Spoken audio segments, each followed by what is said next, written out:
Assalamualaikum warahmatullahi wabarakatuh. Alhamdulillahirabbil alamin.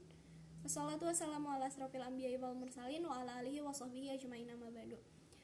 Perkenalkan, nama saya Wiwi Narawi dengan NIM 2008203069 dari Perbankan Syariah B semester 4 jurusan Perbankan Syariah Fakultas Syariah dan Ekonomi Islam di INC Nurjati Cirebon, akan menjelaskan sedikit materi tentang vintage pada pasar negara berkembang serta dampak sosial dari teknologi keuangan. Di era modern saat ini, peran teknologi dalam segala aspek kehidupan sangat terasa.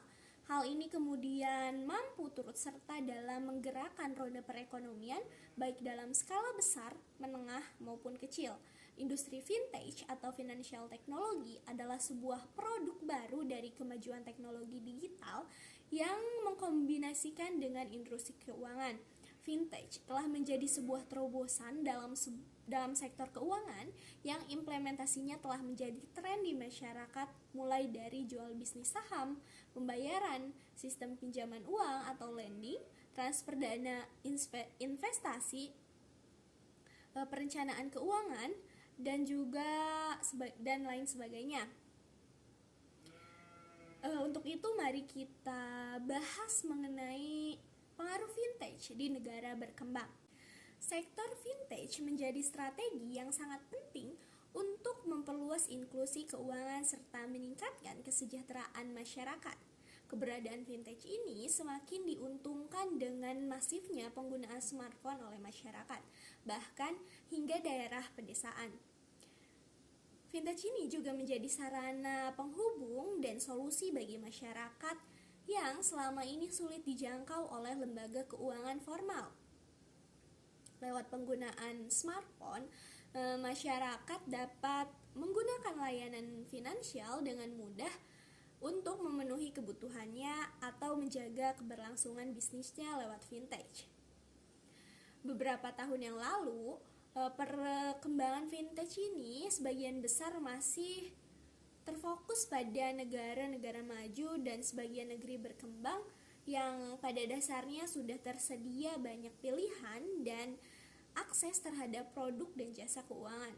Hal ini menjadi sangat wajar karena infrastruktur pendukung bagi berkembangnya vintage berada di negara maju, seperti akses internet misalnya.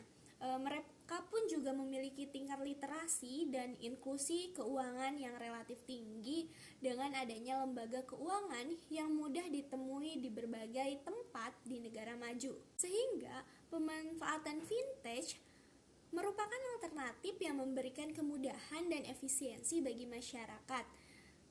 Sementara itu, di daerah negara yang minim infrastruktur jarang sekali mendapatkan perhatian, sehingga jarak literasi dan inklusi keuangan semakin jauh antara negara maju dan negara berkembang. Vintage ini dalam melakukan disrupsi dan berkontribusi bagi perekonomian negara maju belum tentu dapat melakukan hal yang sama di negara berkembang. Kenapa seperti itu? Karena memang sebagian besar aspek yang merupakan karakteristik negara maju sangat sedikit sekali ditemui pada negara berkembang. Sementara di negara-negara berkembang, perkembangan vintage dihadapkan pada tiga masalah utama, yaitu keterbatasan infrastruktur atau bisa disebut dengan cold service, juga pengguna yang bersifat less digital dibanding negara maju, dan pengguna yang kehidupan ekonominya tidak teratur dan berbasis sektor informal.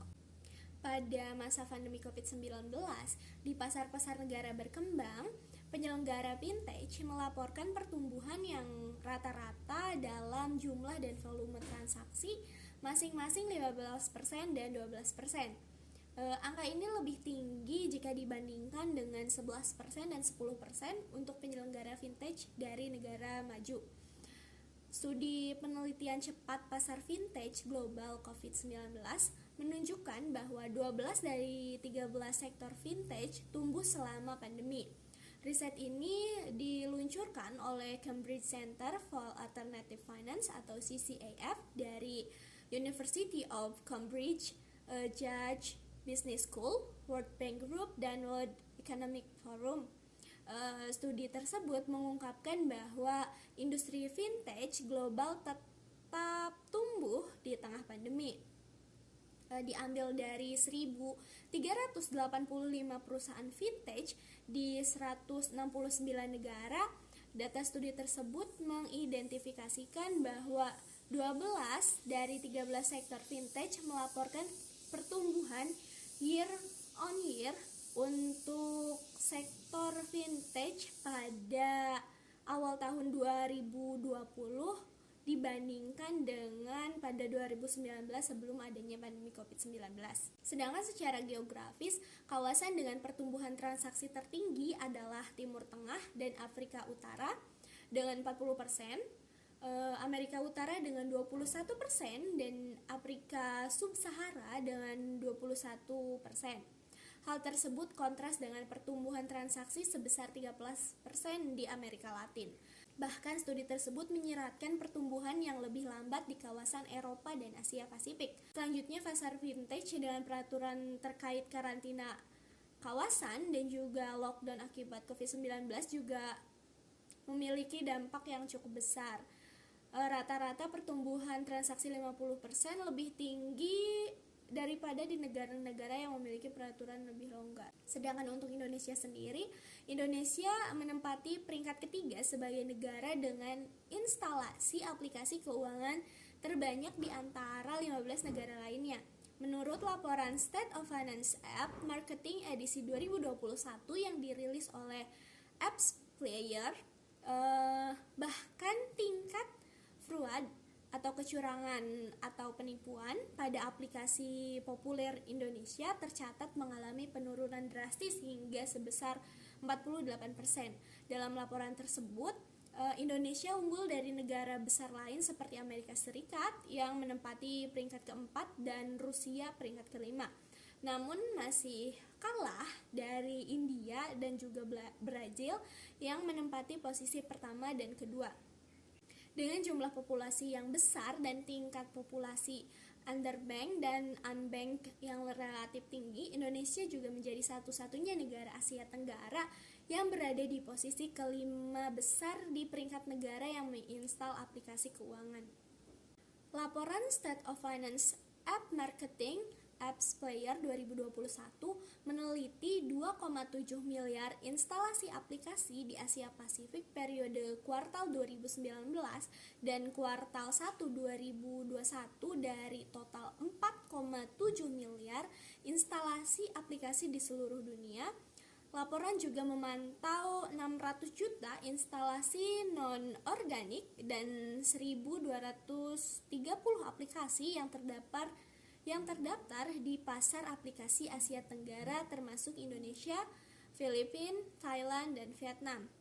Adapun aplikasi yang termasuk dalam kategori keuangan meliputi subkategori seperti bank digital, bank tradisional, layanan keuangan, pinjaman dan investasi online, senior customer success management AFAC, AppsPlayer. Lutfi Anhari mengatakan 2020 sebagai momentum perubahan bisnis dan konsumen berinteraksi dan beroperasi. Selanjutnya yaitu membahas mengenai dampak sosial dari adanya vintage. Kita bahas manfaat terlebih dahulu.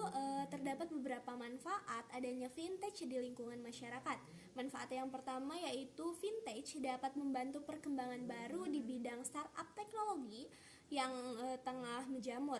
Hal ini dapat membantu perluasan lapangan kerja dan meningkatkan pertumbuhan ekonomi.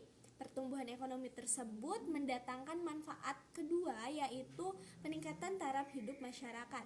Vintage dapat menjangkau masyarakat yang tidak dapat dijangkau oleh perbankan konvensional.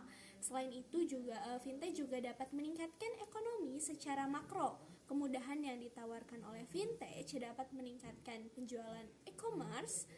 Manfaat yang terakhir yaitu ada manfaat yang paling dapat dinikmati oleh masyarakat besar adalah penurunan bunga pinjaman.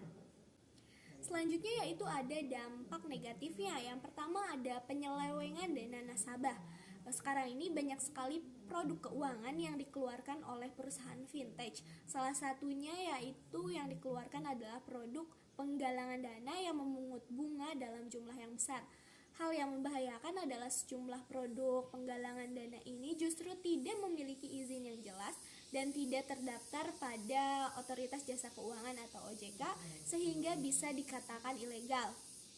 Sudah banyak pemberitaan di mana-mana yang menyebutkan bahwa sejumlah nasabah mengalami kerugian akibat penyelewengan dana nasabah yang dilakukan oleh sejumlah perusahaan vintage yang tidak berizin, sehingga justru menyebabkan nasabah kehilangan dana yang sudah diinvestasikan tersebut.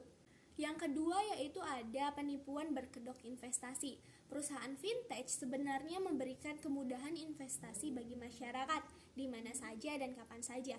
Akan tetapi sejumlah perusahaan vintage ini justru mendirikan usaha dengan tingkat resiko yang tinggi, tidak memiliki kejelasan arah kerjanya dan juga bahkan ilegal atau bisa disebut sebagai bodong. Yang ketiga ada kasus penipuan berkedok pinjaman. Saat ini cukup marak kasus penipuan yang dibalut dalam wadah pinjaman. Kemudahan meminjam uang serta sistem online yang menyebabkan banyak masyarakat terjerumus ke dalam lingkungan vintage yang tak berkesudahan.